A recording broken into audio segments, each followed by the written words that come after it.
Welcome to Frank and Upfront. I am your host, Mr. Franklin. A very special welcome to all of you who are joining me here on this podcast. I invite you to like, comment, share, and subscribe. And don't forget to hit that notification bell to be notified of weekly uploads. If you wish to advertise on Frank and Upfront, please email me at frankandupfrontpodcast@gmail.com. If you wish to donate to my channel, you can do so via PayPal at Frank and Upfront.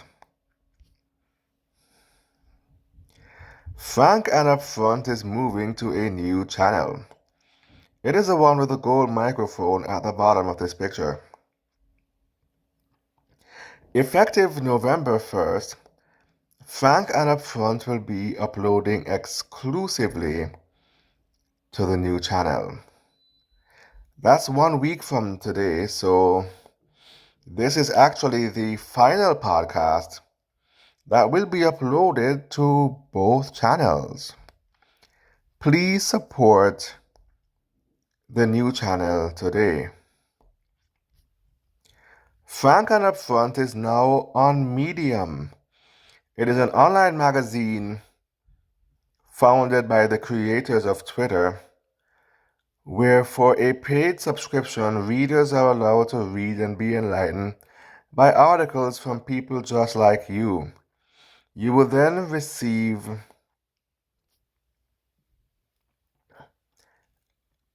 a portion of their subscription cost for contributing your articles. This is a layout of my profile, and this is an excerpt from my latest article where I extensively go into detail as to why you should definitely vote no on Prop 22. Please support my Medium column today. This week's topic: make hay while the sun shines. Now, there are many people who they have their jobs, they're comfortable in their jobs, they get paid reasonably well, they have nice homes, have nice apartments, nice cars, little savings in the bank, little nest egg, and they feel comfortable. But that comfort is a false sense of security. Little do they know that that job could be fleeting by the very minute and they don't even realize it. As I've often said on this program, there is no power in eating at someone else's mercy. You have to bear in mind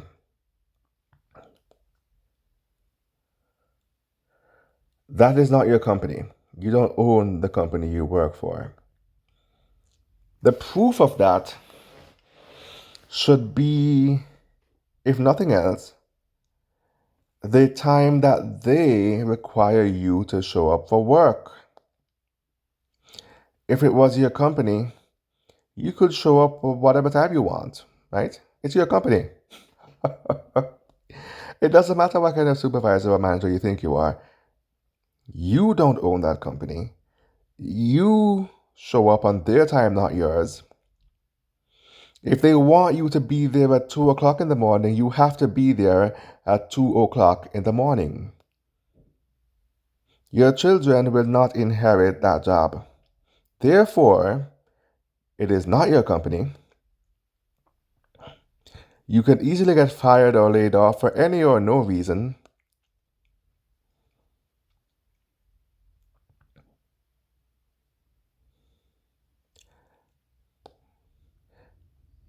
Your children will not inherit that company. Your children will not inherit a job, will not inherit your job. You could be there for 30, 40 years, retired with your pension. Your children will not inherit that job.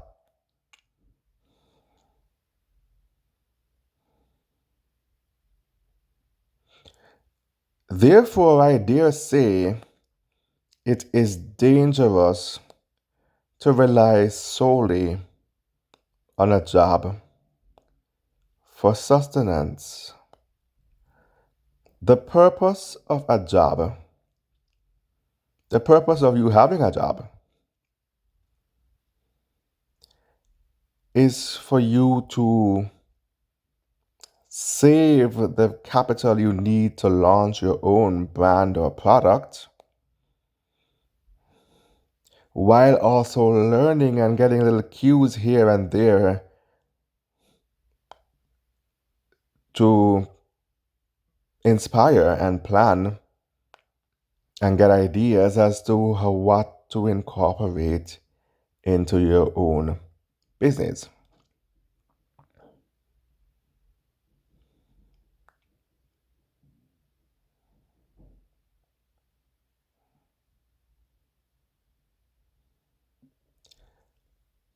It is not for you to get comfortable and stay there for 30, 40 years and spend the bulk of your life slaving away at someone else's corporate plantation while your own dreams have been forgotten.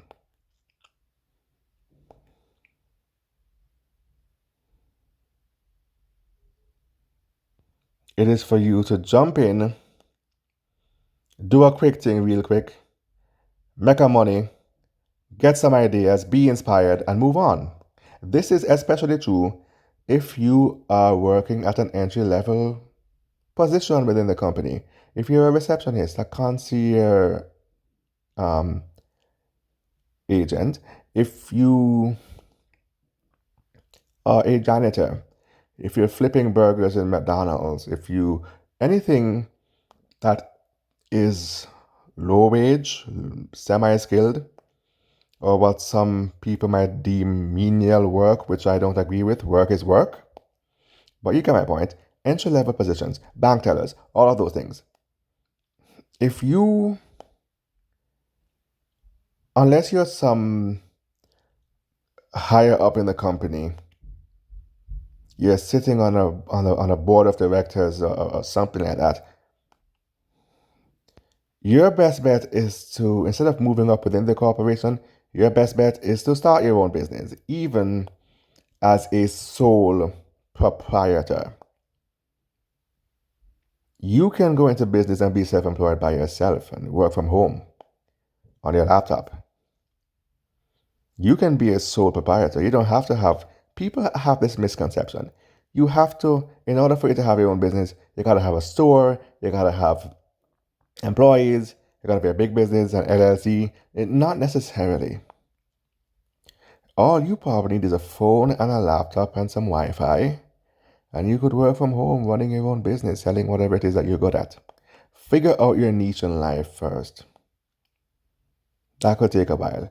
In the meantime, you may use your job as a stepping stone on your way to discovering your niche.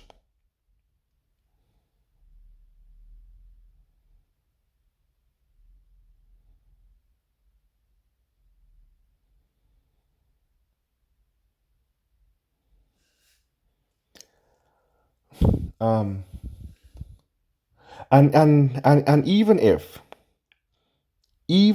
if you are in a high position, you're sitting on the board of directors of some whatever it is, some co-op board or whatever, you still shouldn't get too comfortable. I am not telling you to leave your big job, your high power job. I'm not telling you to leave your high power job. I am saying Use it to supplement the income you get from running your own business. That if push comes to shove and your job isn't safe either, you and the person flipping burgers in McDonald's could end up in the unemployment line together. You would then realize that the unemployment line is the great equalizer. You thought you were better than him, but the only thing that you had to show for it was your job. Now, you and him are both in the unemployment line together. Now what? And if you used to give him a warm time and he is vindictive by nature, he's going to now give you a warm time. That's what he should. That shouldn't have to be the case. You being better than somebody should be based on character, not your job title, not how big your nest egg is, how much you're able to save. So to help fight against that, why are we going to wait for the unemployment line to be the great equalizer, when in fact having our own business, going into business for ourselves, could be a more painless version of that equalizer? We could all equally have our own businesses together as opposed to equally being in the unemployment line together. So my point is, don't get too comfortable at your big, high-powered, posh job either. You are not safe either. You maybe have a little bit of a leg up, but you're not safe either. Especially when they're laying people off, there's a recession, or like what's going on now with the pandemic, where non-essential businesses are ordered shut by the government.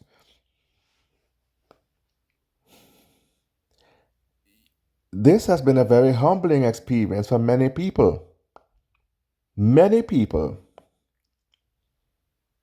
have now learned that their jobs do not define who they are. Their innate character does.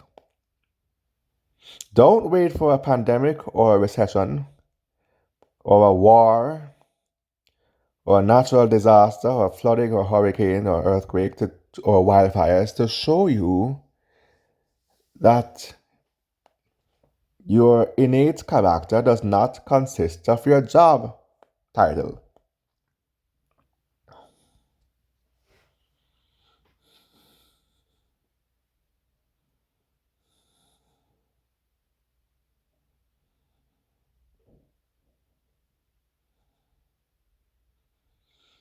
So for those who have that high-powered job sitting on some co-op board or some finance board somewhere, use your position until you retire. Use your position to supplement the income from you having your own business. Now, when you're going in for an interview, you might act like as if your job is the main source of income and you run your business on the side. But in all actuality, you know better. Your business is your main job. You sit on the co-op board on the side. You sit on the co-op board on the side. That is your supplement right there. If you lose that job, it's no big deal. You could go back to selling on Amazon, selling on eBay, or doing whatever else it is that you're doing, teaching dance lessons online for a fee, running an aerobics class. Worst of all, now during the pandemic, that gyms are marked as non-essential. Here is your chance to run an aerobics studio online on your website. This is especially true if you are an attractive female willing to show some cleavage. The men are going to flock to you. Use that to your advantage. You're teaching an aerobics class, but they happen to see some cleavage by accident. Anyhow, um, so think of something. Think of anything you can do to make hay while the sun shines. Don't wait until your job lays you off. That's the point of this podcast. Don't wait for your job to lay you off to scramble and run about to start your own business or start a medium publication. Do it while you still have a job. That just in case they lay you off, you don't have to sweat, you don't have to worry, you know you're good.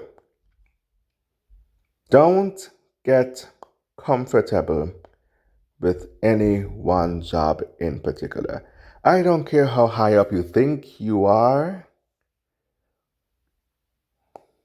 because your boss's boss doesn't own that company and will end up in the unemployment line, push come to shove, right alongside you. There is no power in eating at someone else's mercy. Don't wait until that job lays you off and you realize you weren't really safe after all. Worst of all, we live in a world of narcissists. People who, if they can't control you like they really want to, will go out of their way to sabotage you, make you look tardy, make you look like you're not doing your job. They themselves are lazy sacks of shit, but yet they have time to spy on you to go back and run back to the boss. Massa, Mr. Franklin, Massa, he wasn't doing nothing, Massa. He was not working not one iota, Massa. Massa, he not my people, Massa. You my people. Massa, I caught him sleeping again, Massa. Right? Reporting you back to the boss, making you look tardy. Worst of all, they know we are onto them. They know we're studying them. They must by now they must have seen the YouTube videos, countless YouTube videos about them. Countless YouTubers talking about them. Quinn Holiday, PTE, Ade Matthews, you name it. Michelle Nieves, and even myself, talking about their pathology.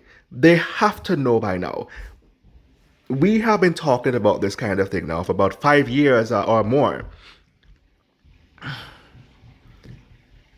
5 years or more. The first time I came across those videos was 5 years ago, 2015. First person I saw was Dana Morningstar from Thrive After Abuse. Right? And then the others start flooding in like wildfire. The YouTube algorithm started suggesting content creator after content creator. If I can see those videos, if you can see those videos, the narcissist can also see those videos. People are onto them. People are wising up. People are suspicious of them, deviating from them. They want their supply. If you're onto them and they cannot get their supply by sneaky, surreptitious means, they have no choice but to switch tactics and find other ways to get control and get supply. Worst of all, now during the pandemic, when people are on lockdown, there is social distancing going on, or what I like to call state-mandated no contact. All this is state-mandated no contact. We have been preaching no contact all these many years, and now the states have stepped in and have issued a state-mandated no contact. It serves the purpose, and they weren't even doing it because of what we got going on in the narc survivor community. They had their own agenda, their own tie-up to run, but it happened to benefit us. And for those who were wishy-washy about their decision to go no contact, consider the state-mandated social distancing guidelines as a divine intervention to aid you and assist you in doing what you should have done years ago. This is your opportunity. If you're able to, go no contact today or as soon as possible before they start to reopen. Change your address, change your social, change every Jesus Christ thing about you before they reopen. This literally could be your last chance. Do it now before it's too late. Remember, you heard it from here first. Remember, you heard it from this channel first. Do it before it is too late. But apart from that, these people have had a state-issued no contact orders run on them. And with more people being home, they're bored out of their minds. They're bored out of their minds. They're watching YouTube. They're learning about the toxic person, learning about the narcissist. Cut off contact, gone no contact. So now that's a double whammy of no contact, a complete double whammy, where not only have they been state mandated to be socially distant, but also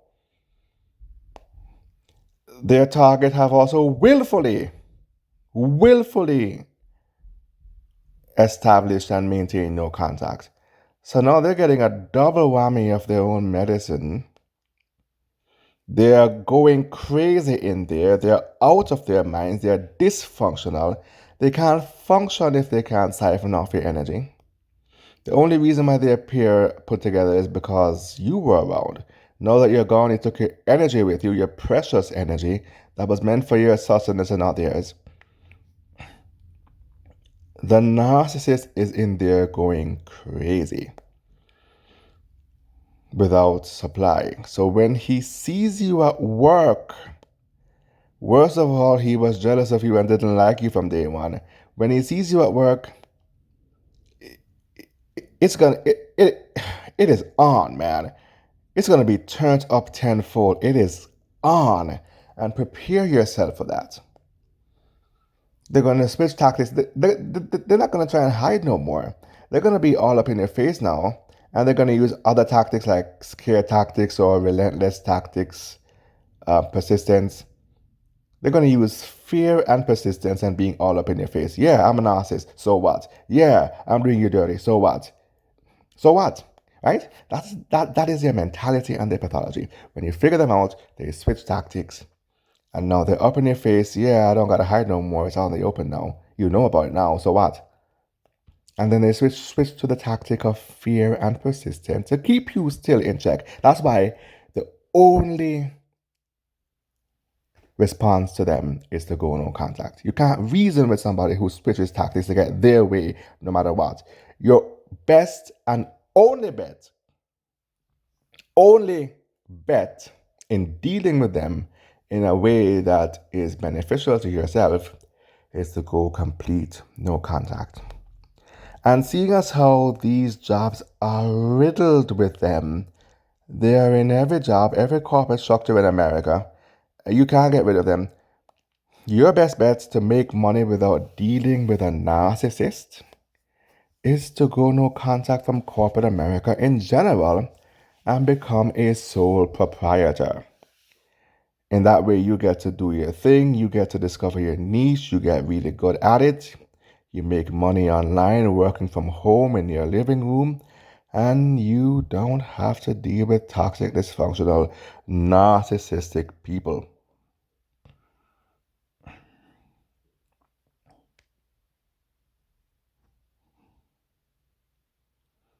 Make hay while the sun shines. Do it before it is too late. So these people are on the job. They're watching you. They lazy as fuck, but they're watching you though, right? They disordered, dysfunctional, disobedient, all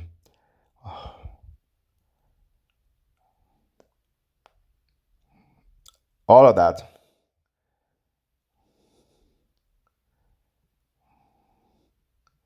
Disordered and something else I can't remember right now. I was gonna say something else. Had a brain freeze. And but yet they have time to be watching you.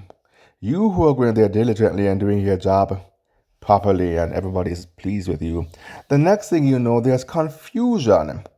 The next thing you know, something happened, something that was staged happened. And so now they switch you to a schedule that's inconvenient for you, makes you look tardy, makes you late all the time, because it's a real inconvenience for you. And because you don't want to appear insubordinate, you say, yes, I'm willing to do it. I will make it work. But then you go in there and it's difficult for you to make it work. It goes against your schedule. It goes against your natural order of things. It works against you. And wherever there's confusion, there's bound to be a narcissist involved. True geniuses are supposed to make things easier. If someone is making it easier, if someone is making things more difficult, they are not a genius, they're an idiot. And these narcissists are known to be idiots. They are fools. They go in there, they bamboozle their way into management positions, take over, switch up the schedules, have everybody in there looking tardy and incompetent. They are idiots. Everything was going A-okay at first until they come in there and mess everything up. They don't know what they're doing. And they think they're all that. Like they're better than us, but if that was true, they would be figuring out ways to make things easier. Was it not Steve Jobs who said, I hire the lazy people because they make things easier? Yeah, you're supposed to make things easier. You're supposed to work smart, not hard. Anybody who is the opposite of that, who makes things hard on purpose, they're an idiot and they're wicked. And that is your narcissist right there. They're idiots and they're wicked. And it's too many of them in the workplace to actually be a good person and survive in there and make money and do your thing without being challenged. Before too long, they're going to be watching you, making stuff up about you that's even an outright lie.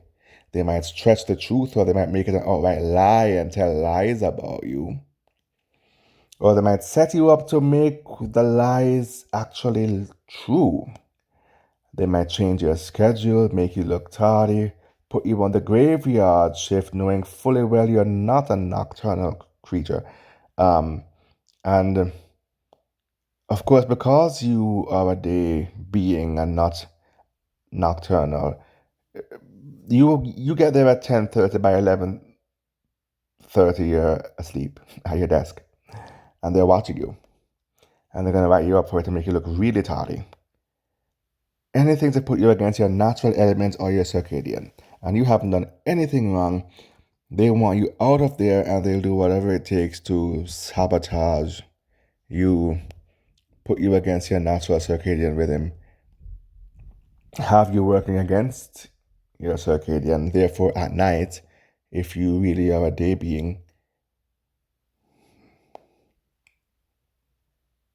calling you out of your bed 10 o'clock at night when you're supposed to be getting your rest to go to their oppressive corporate slave plantation.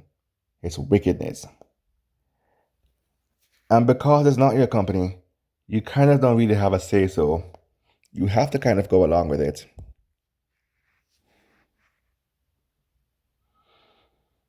And what could have been a very well-oiled machine and a very smooth process turns into something unnecessarily difficult because it's a dysfunctional company full of idiots at the head.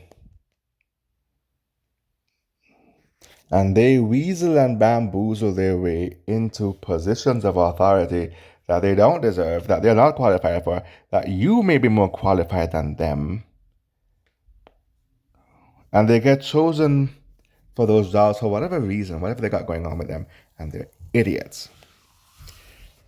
If you are going to be at the mercy of fools and idiots and madmen who are going to do that and cause confusion, make everybody's lives unnecessarily unbearable, set you up, sabotage you,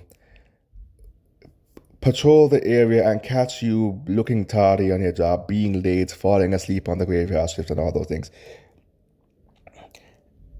If that doesn't drive the point home to you that there is no power in eating at someone else's mercy, nothing will. If you had your own business, you would not have to be subjected to that kind of mismanagement and ill treatment. You'd wake up at around 7:30, 8 o'clock, eat your breakfast, go to work for a few hours. You probably wouldn't even have to work 8 hours. You probably would only work 5. And then you have another 10 or 12 of your waking hours to do whatever you want to do. So you'd work for 5 hours, then you maybe stop and take a break, then maybe hit the gym, and still have recreational time to spend with your friends or your children, even your wife and kids, your family. You'd have more time to do what you want to do. And you still make a profit. And you still make rent. And you still pay all your bills. Perhaps even more so. You make even more money than what you were making working someone's 9-to-5 grind.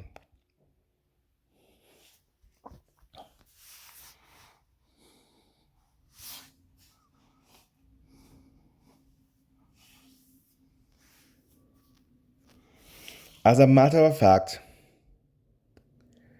people are being overworked. They're being overworked and underslept. We talked about this last week.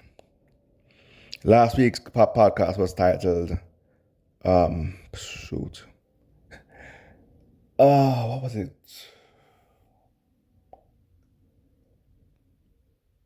Oh, yes, okay. It was titled, Is it wise to sell your soul for a paycheck? Right? Is it wise to sell your soul for a paycheck? And I talk about the corporate slave plantation and how people wake up way too early. They arrive at work not in their right minds, in a zombified state, being propped up on caffeine and sugar until they eat their austerity lunch that's lacking in nutrients, their ramen noodles, until they get paid on Friday, and how they're doing it to feed addictions, sneaker addictions, in some cases drug addictions, or to be a single parent with their kids. This can't be life right now. Nobody should live like that. Ideally, we were given 24 hours in a day. Right? Now, doctors advise you get 8 hours sleep a night.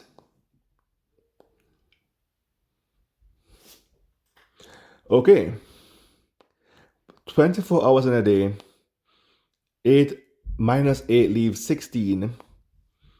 Divided by 2 gives you 8. So really and truly, there are 3 8s. There's a reason why there are 3 8s within 24-hour period. Now, there's a reason why your work shift is 8 hours.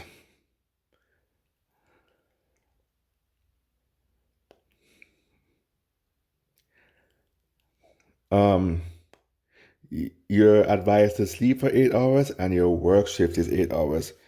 And in fact, many 24-hour operations would see people working 3 shifts. Day shift, evening shift, graveyard shift.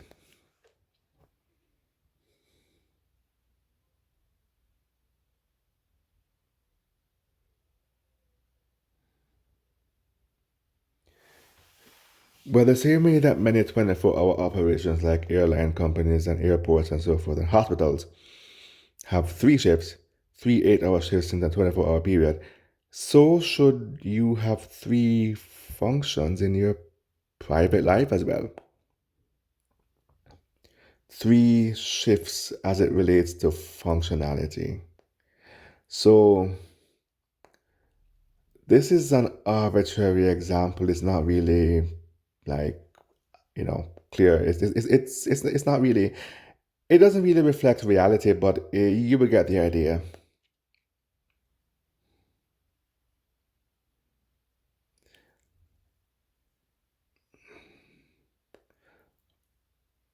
One third of your 24-hour period, that's 8 hours, should go to sleep. The second third should go to work. The third should be recreational. So let's say, for the sake of argument, you spend the first 8 hours of any given day sleeping. You get your 8 hours sleep from 12 midnight until 8 a.m. Then you wake up at 8, grab some coffee, get to work. You work 8 hours from 8 till 4. Then the third 8 should be your recreational 8. That is time that you do whatever you want to do. That's time you could spend maybe a couple hours running errands, doing chores, cleaning up, grocery shopping, laundry, right?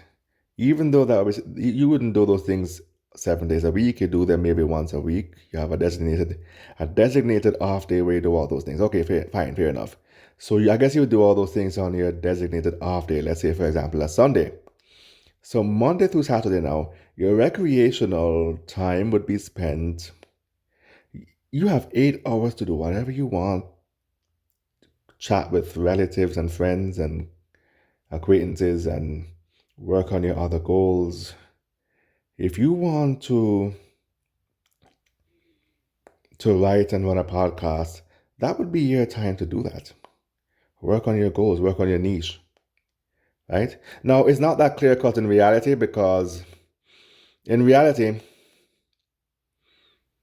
an hour might go into commuting to work, an hour might go back into commuting from work. You're probably stuck on the freeway in traffic or some overcrowded subway car or whatever. So that's 2 hours into your commute. Leave 6 hours to cook and eat so you don't spend money on the road. That's another hour. That's 3 hours. Leave 5. If you have kids, what time goes into actually running after your kids and keeping them from creating mischief? A good 2-3 hours. That's 5. That's 3 hours left. And you probably have like an hour to watch TV and go on the computer before it's bedtime again. So realistically, you probably sleep from 10 at night until like 6 a.m. Then you're getting dressed for work between 6 and 7. That's cutting into your recreational time. Then you probably drop the kids at school and commute to work. That's another 90 minutes. That's like about 8:30. Then you get to work, you have your coffee, and you try and stay awake even though you're not really you when you're tired. So you work ideally 8 hours, but because you want to get your coffee and get ready for work and get into that frame of mind for work, it's really 8.5 hours. So you get off at 4, I think, or 5. No, I'm sorry. You get off at 5. Get off at 5. The kids probably took the school bus home. So you drive home in traffic till 6. You stop and get something on the road. Get home at 6:30. You cook something up at home until 7:30. And then you have 3 hours left to watch TV and do what you want to do between 7:30 and 10 when it's bedtime. That's how it is in reality for many, many people who have jobs and have kids to look after. You don't realize that the time you spend commuting and running errands and stopping at the store cuts into your recreational time, your me time. All of that can be eliminated by you working from home, running your own business as a sole proprietor. So you're cutting out the commuter time, cutting out the time it takes to get dressed. Matter of fact, if it's easier for you to shower in the evenings so you can spring out of bed and get to work straight away at 8 in the morning, then do exactly that. So you're cutting out the time it takes to get ready. So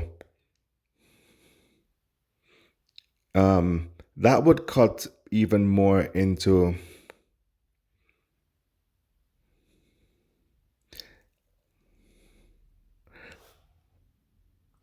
or I should say that should save you some recreational time. Is those things cut into your recreational time, so you're eliminating the process of getting dressed and commuting and running errands and saving the chores and the food prepping and all those things for a designated off day like a Sunday. And so throughout the weekdays now you just simply you sleep for 8 hours and work at home, cutting out the commuter time, and then you have 8 hours of recreational time. Working from home makes all the difference. It actually provides the balance you need to shift the way in which your day is divided as close as possible to the original model, where I said you sleep from 12 till 8, work from 8 till 4, and have recreational time from 4 till midnight. It takes it back to that original model. So, because you then realize that those little things you do cuts into your recreational time. So you take that back out of your recreational time. It brings the vision of your day back as close as possible to the original model. And plus, if you shower in the evenings when you're fully awake, you shower quicker than you would in the mornings when you're half awake and you're moving about the place more slowly and more slouchily and you're groggy. So a 20-minute shower time could get cut down to 10 minutes if you're fully awake. And you're fully awake at 4 in the evening, so that's the ideal shower time. So you only spend 10 minutes in the shower, and then you're off to your recreational activities.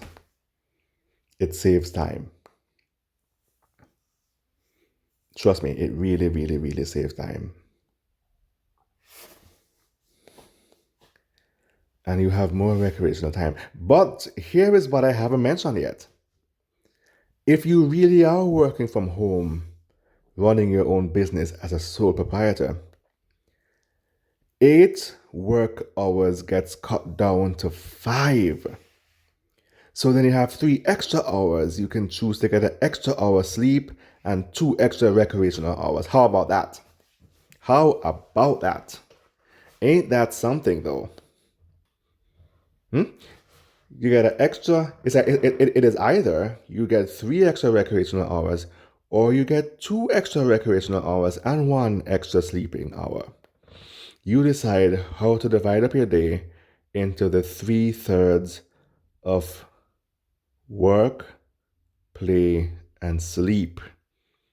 You work hard, but play harder. Otherwise, what's the point of all of this?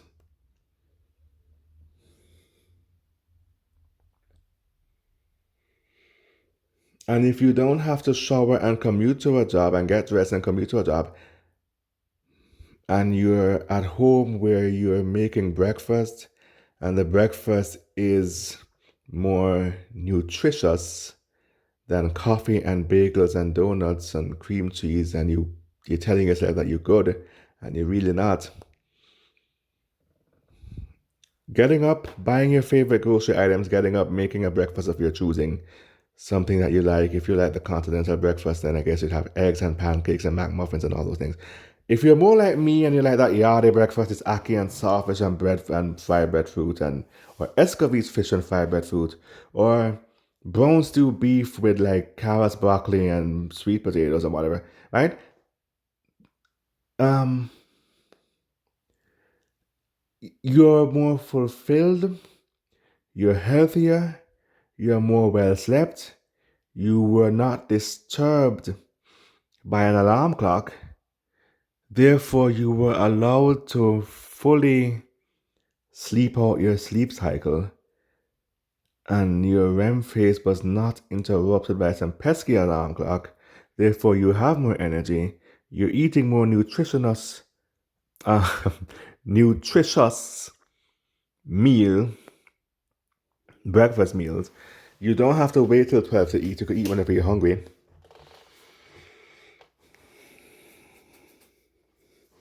You eat when you're hungry, not when they tell you to eat, not when they give you your lunch break, but when you're hungry. You eat what you want to eat, what you know to be nutritious and also tasty as well. And you get to work by around 8:30, 9 o'clock in the morning. You work 5 hours from, I suppose, 9 till 2 or 10 till 3, and by 3 you're free to do whatever you want. Nothing says success more than being free at 3 on a Tuesday. I remember watching an episode of Family Guy when Brian and Stewie went to go visit the gospel singer Anne Murray at her home. And they said that in that episode, when they were walking up to her doorstep, they said that, I think Brian said, there is nothing that says success more than being free at 3 on a Tuesday.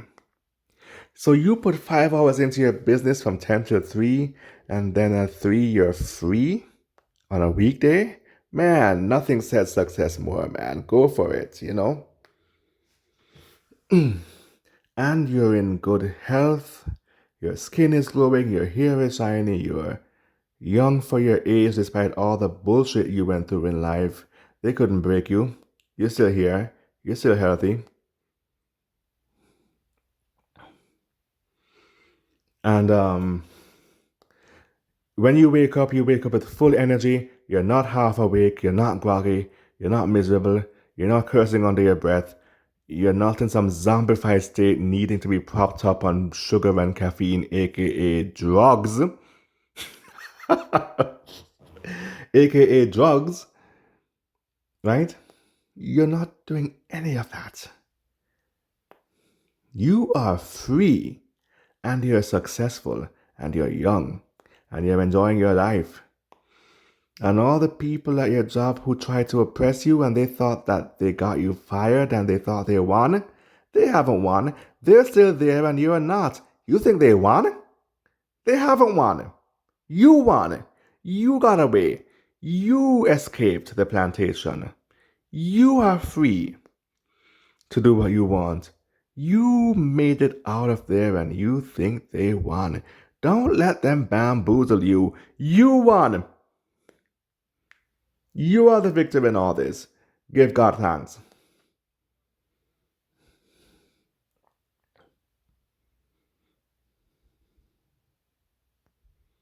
Take care of your health.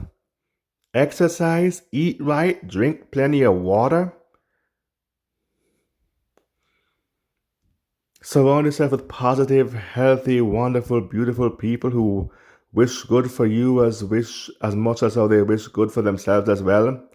Have lots of sex. Have plenty of sex. Your pastor at church would never tell you that. I, Mr. Franklin, I'm telling you, have plenty of sex. But have it with the right person who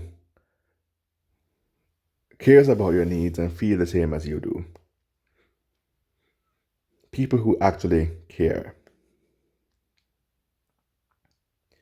Anything to help you function as a fully functioning adult, as a healthy human being. Do what it takes. So you're awake at 8 or 9. You're not in a zombified state. You already pre-prepped your food for the week from on Sunday, so all you're doing is taking all to your daily portions, throwing it in the pot, and letting it cook itself. Taking out your daily portion from out the pre-prep batch, throwing your daily portion in the pot, and letting it cook itself. And all you have to do is occasionally stir the pot and adjust the temperature so it doesn't burn or the beef doesn't get too tough. So that's maybe like an hour it takes out of your recreational time to cook and eat. Then you work for 5 hours. Then you would probably have another 9 recreational hours left outside of that. Correct me if I'm wrong. About 9 or 10 other recreational hours. And then, I suppose I'm sorry, not 9. I'm guessing it may be 8, 9. Yeah, you probably have like 9 hours. That's right. I'm not off. You have 9 hours left. And then you have your sleepy time at night, and you actually get to sleep at night.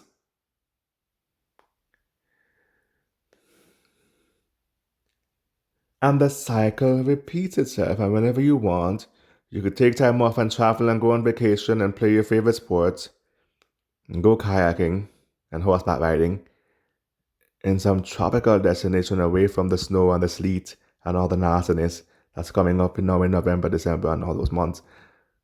Right? And you don't have to ask your boss for permission to go on vacation. You could just pick your ass up and go.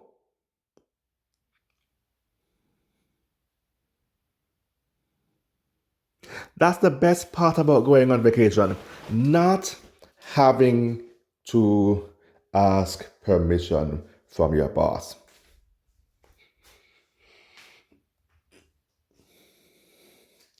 You could just pick yourself up, book a flight, and go. If you want to leave town, you could book a flight. If not, you could stay home and enjoy your own company. And you can make your favorite meals and buy enough food that you have different items.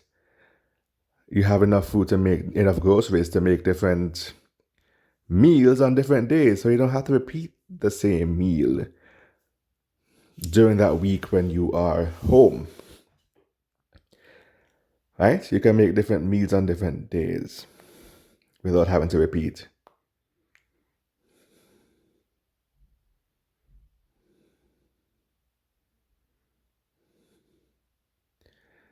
If in fact you want to stay home,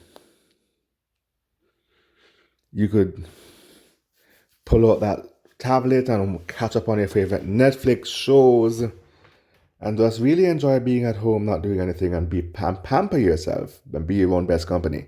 Yeah, pamper yourself. Love yourself. No one else will love you like how you love you. Love and pamper yourself. Pull the tablet out. Watch your favorite shows. Maybe visit relatives and friends for like a couple of days and get back home into your own space without dealing with people's drama and toxicity. Learn to be your own best company. Or what you can do is take 1 week, 2 weeks off. You could travel 1 week and stay home the other week when you get back from your vacation. Take a vacation from your vacation as you prepare to get back to work in the third week. Yeah, or maybe a week and a half or whatever, or 3 weeks. Take 3 weeks. Take as much time as you want. Make sure you have enough surplus that the money won't be a problem. You don't have to bust your ass working all day, every day, and you won't be afraid of taking 3 weeks off. It won't be a problem for you. Get to that level of financial freedom to the point where taking a month off or 6 weeks off will not be a problem for you. All your bills are good. You could just relax and actually really enjoy your vacation. The money is not about showing off or being seen by others. It's about freedom. The money is about freedom. Materialistic wealth is not inherently bad. Everything has its time and place under the sun. Materialistic wealth is one of them, and it's about the freedom. Materialistic wealth can only be corrupted and turn wicked if you abuse it. And ways in which to abuse it is to use it to control and manipulate others, like what your boss at work is doing to you. He's wicked, he's evil. Or if you are placing the value of money over human life. Money is not inherently wicked by itself. Guns do not kill, people do. Guns and money have one thing in common. They are benign by themselves without the humanistic element attached to it.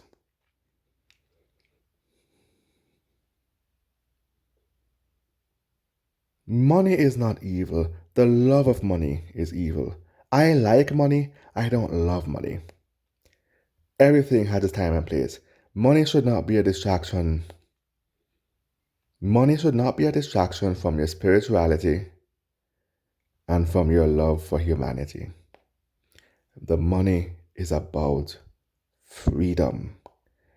The freedom to not have to worry about the bills piling up. The freedom to being more than just over broke. The freedom to take 6 weeks off without a second thought. And that's where you want to be at some point in your life.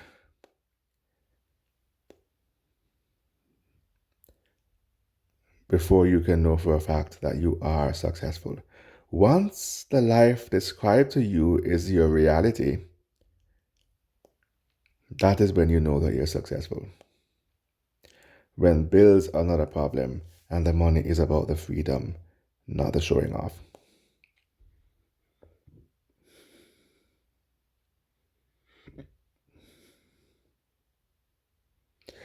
But I warn you though, do not delay, do it today. Make hay while the sun shines. Let me tell you a story. When I was working, I had a little bit of a savings. It wasn't much, but I could have used the savings to start my own business. I chose instead to be greedy and to save more money.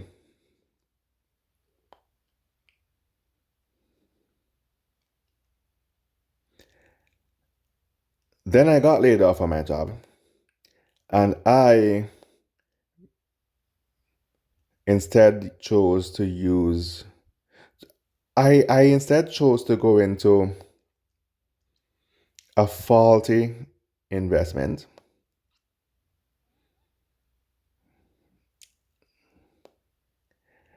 and to use something less than something very finite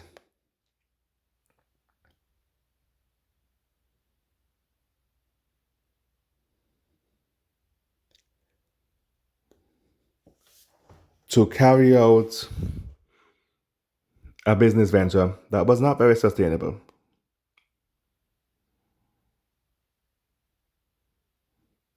That venture did not yield dividends.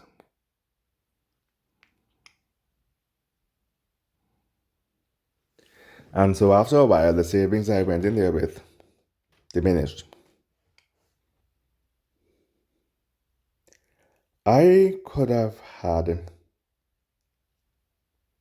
capital to start my business if, in fact,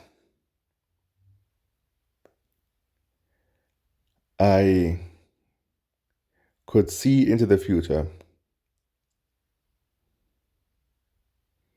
see what was coming, and decided that, and realized rather, that may have been my last chance.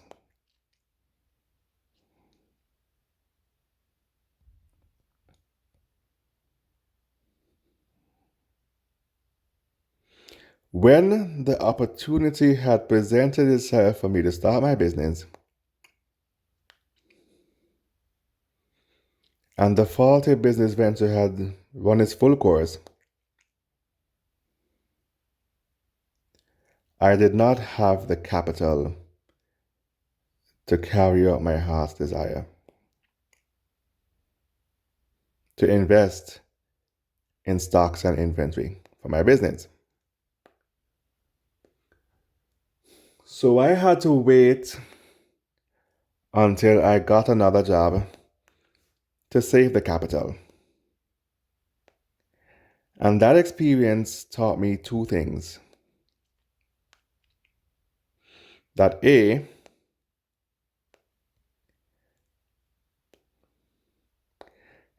there is no power in eating at someone's mercy. Money is about being able to do what you want on your time when you want it, when you want to do it. And that without your own money, you're at the mercy of others and you have to live by their rules, which you probably don't even agree with. And it taught me to never take for granted, ever,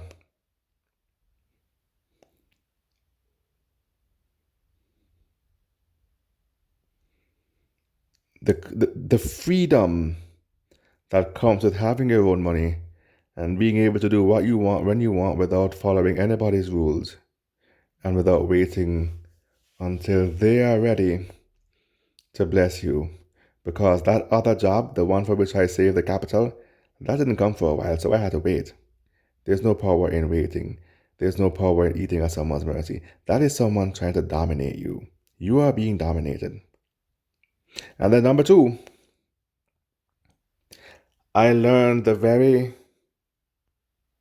topic of this podcast. Make hay while the sun shines. Do not put off till tomorrow that which you can do today.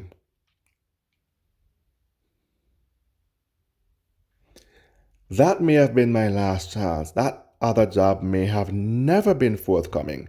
It was luck, or God was on my side, or whatever, why I was able to get that job and save the capital I need to invest in inventory. That could have literally been my last chance. And if it was my last chance, I would have been screwed. There would have been no way out of my conditions, out of my situation.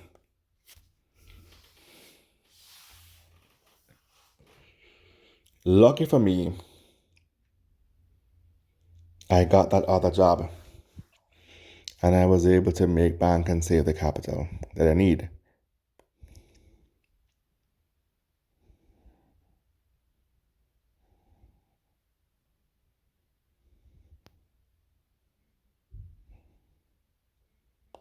Do not put off for tomorrow, that which you can do today.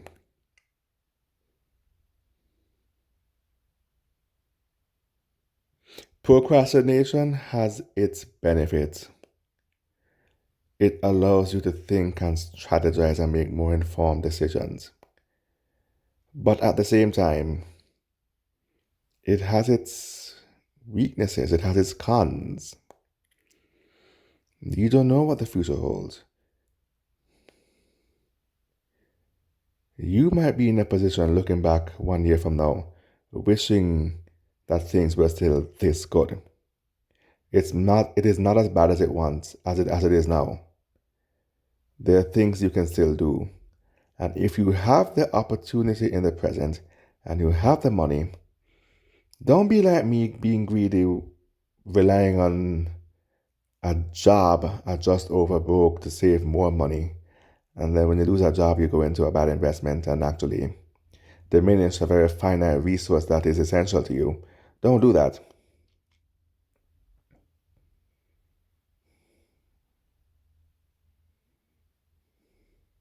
Realize the opportunities and the advantages that you have in the present day. Don't squander it. Don't waste it. And don't wait till things get better. Don't wait until somebody else to make things better for you. You make things better. You make things better. Do not procrastinate. Do not put off for tomorrow that which you can do today. Make hay while the sun shines. This may literally be your last chance. You don't know who at your job have you up. You don't know who's plotting and planning and scheming to sabotage you. You don't know any of that.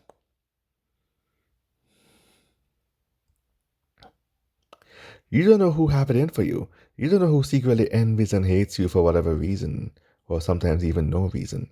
You don't know. Even if it's not apparent to you, always act on the assumption that someone in your midst is plotting against you. And think ahead of them. Think ahead of them and think of ways to circumvent that. So that if in the event that they fire you, or in the event that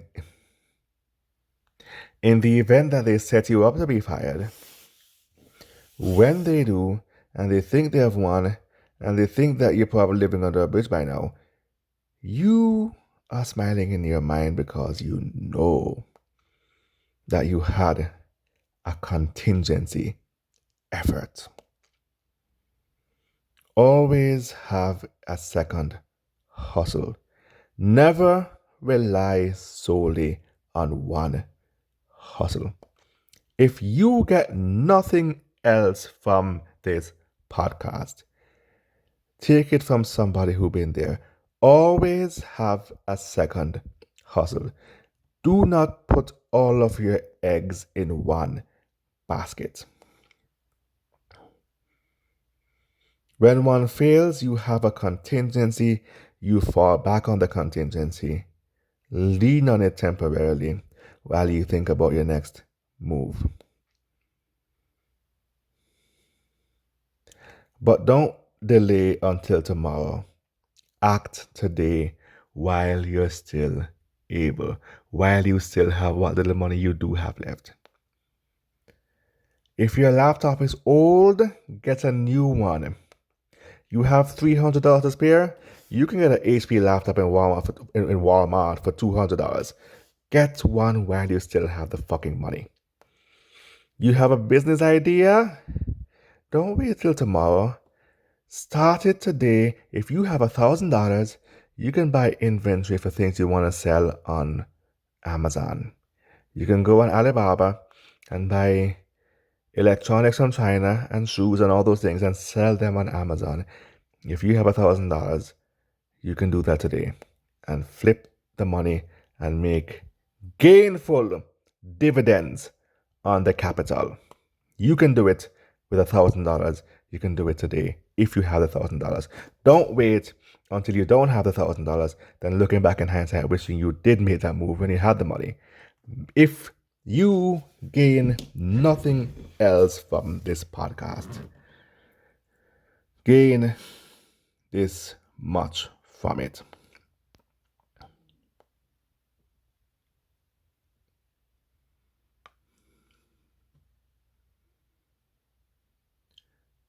always have more than one hustle going on, and always make hay while the sun shines.